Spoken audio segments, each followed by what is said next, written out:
So here we are at PAX, guys, and this is like the fourth time I think I've had a chance to play Evolve, but my first time is the Kraken. Can you talk about how you guys approach designing this monster in comparison to Goliath and the kind of asymmetry you want with that versus the other monster classes? I think there's kind of two aspects. There's kind of the art side, and then there's the design side, like how it plays. And I think we focus kind of on the design side first. We prototype, do something really rough and ugly, and we start playing with abilities and kind of figure out what's the theme of the monster. You know, in this case for Kraken, it's flying and it's ranged combat. And then we start to look at what that is going to look like, and that's kind of where Phil and his team take it. Yeah, I mean, you know, we look at a lot of different sort of, you know, reference points. I mean, certainly a lot of people, in the case of Kraken, have compared him to Cthulhu, which is, you know, that's a great, you know, a great creature. Certainly we did, you know, look at that. But we also look at a lot of, like, you know, natural stuff, like things, you know, that are particularly like way down deep in the ocean. There's some terrifying shit down there, right? And so, you know, we looked at a lot of that stuff too, squids and, you know, things of that nature. So you guys were originally going to be coming out in October, you're now delayed to February 15. So what's that change in release date allow you guys to do? You guys had a little bit of a small alpha period a few weeks ago. So we get a bunch of things. The alpha and the upcoming betas. We get to respond. We have time to sort of react to those things, to the things that people like and the things that people don't like. We get to adjust. But I mean, primarily, the reaction to the game has been so good that I think it just sort of put extra pressure on us and on 2K to really make sure that every aspect of the game delivered.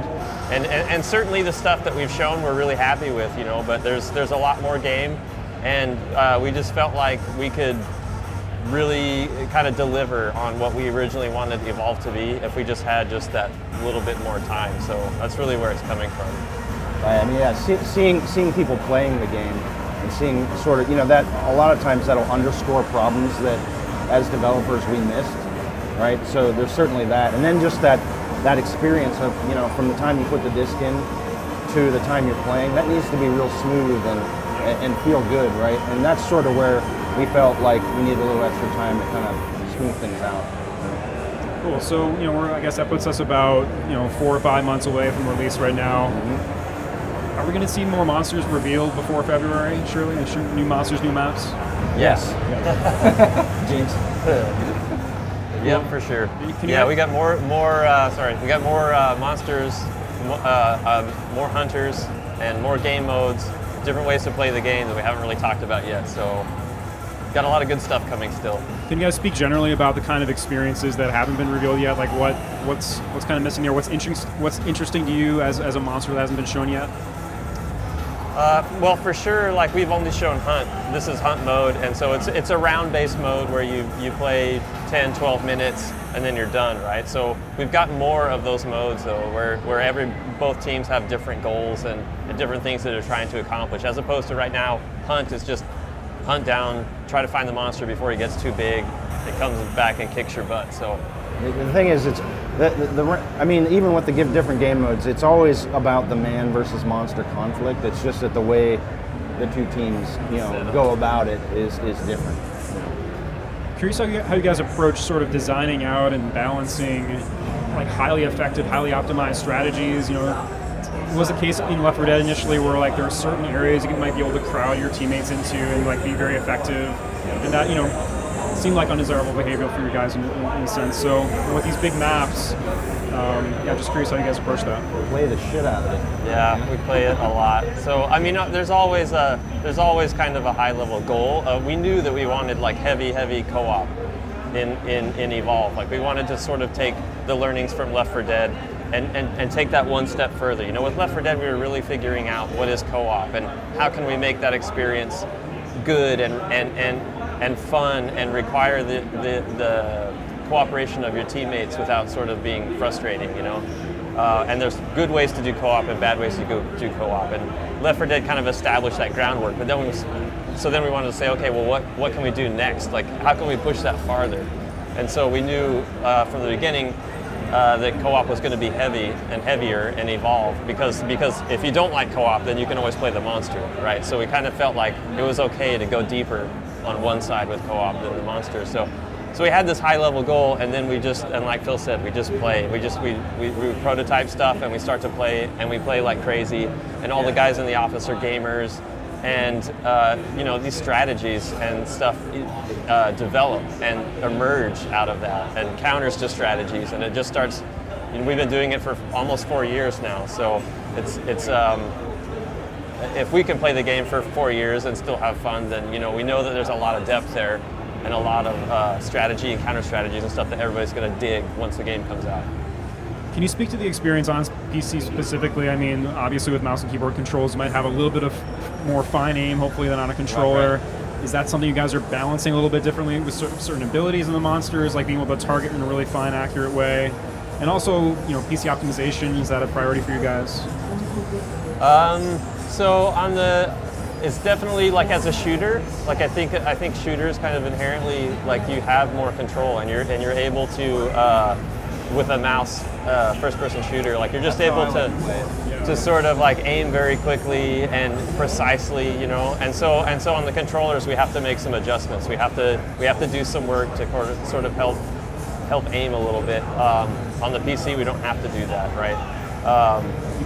Interestingly, the monster works pretty well, though, kind of on a controller. So it's interesting, like on a, even I have a PC gamer background, and first-person shooters. I've always been involved with first-person shooters, and I've always used mouse and keyboard. But when I play the monster, I switch to the controller, even on the PC.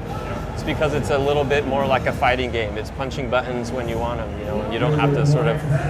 Monsters have a lot of AoE damage and stuff, so you don't have to be as precise with monsters. So it's an interesting mix. You know, that's one of the cool things about the game, is that we kind of cover a wide range with the hunters and monsters. So, I mean, I was a huge Left 4 Dead 2 player, and you know, one of the things that extended the longevity of that game for me was just the amazing amount of community campaigns. Obviously, curious if you guys have rolled out at all modding support, user-generated content. No, I don't think we've ruled it out. In fact, I mean, I think the whole team would love to, you know, be able to open it up to the community to work on and stuff like that. We just, you know, there's some stuff that we have to work through. You know, usually it's legal stuff, you know, with being able to release, like, you know, the CryEngine and stuff like that, you know, and so I think we would love to do it, but you know, we're not sure yet. Yeah, and certainly like being a modular game in a way, like you can swap out a monster in any map and any like of the hunters, of course. For sure. You know, creates a good situation for that. Yeah, definitely. And on the far end of things, the one thing that we've always had in mind with the game is that no matter what we do in the future, we'll always keep the community together. If we release new maps, the new maps come out for free, and you get to play them. It doesn't matter, you know, we're never gonna split the community, you know. So even if later on we release new monsters, we've announced one that you can pre-order. We're gonna do a monster as a DLC, you know. But the thing that is super important there is that even if you don't buy the monster, and I did, then I get to play as the monster against you. You get to fight against the monster. You know, we're not, so the community's never split, and your game is always going to get better. You could spend no money, and your game will always get better and better. And better. Yeah, it'll expand your experience even if you don't buy the DLC. We've tried real hard to come up with a DLC plan that we felt good about as consumers, right? I mean, we're gamers first, sort of developers second, and you know, a lot of folks get kind of angry about DLC and stuff like that, and you know, from our standpoint, it's like, yeah, we get it. Right, because some games do it in a really kind of crappy way, but you know, we wanted to do something that we'd be happy to pay for, you know, and so that's what we did. And that obviously, just the fact that we've set the game up like that means that if there's mod stuff out there in the future, that it can do the same thing, right? It won't split up the community either. So it'll be interesting to see.